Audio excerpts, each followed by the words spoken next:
আমরা সিনেমার কথা বলি। সাবস্ক্রাইব করুন আমাদের চ্যানেল, বেল আইকনে ক্লিক করতেও ভুলবেন না।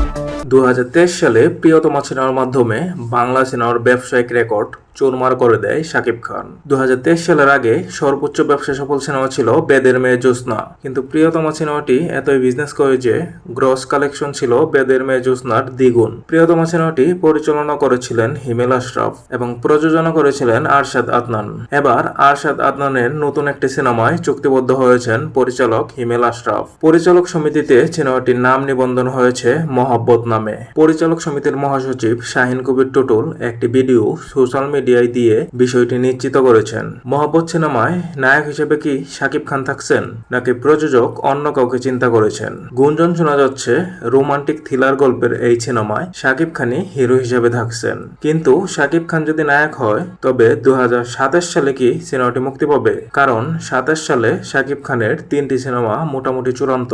অন্যদিকে একটি ইন্টারভিউয়ে আরশাদ আদনানকে বলতে শোনা যায়, শুধু শাকিব খানকে নিয়ে ভাবলেই হবে না, অন্য নায়কদের নিয়েও ভাবতে হবে। ঈদের সিনেমা তিনি শাকিব খানকে দিয়েই বানাবেন, কিন্তু ঈদের বাইরে যে সিনেমা মুক্তি পাবে সেটির নায়ক শরীফুল রাজ থাকবে। আরশাদ আদনানের একটি সিনেমায় শরীফুল রাজ ইতিমধ্যে চুক্তিবদ্ধ রয়েছে। এখনো শিওর হয়ে জানা যায়নি মহব্বত সিনেমায় নায়ক হিসেবে শাকিব খান নাকি শরীফুল রাজ থাকবেন। তবে এই দুই নায়কের একজন থাকবেন এটা কনফার্ম। হিমেল আশরাফের মহব্বত সিনেমায় নায়ক হিসেবে কাকে দেখতে চান? কমেন্ট করে জানিয়ে দিন।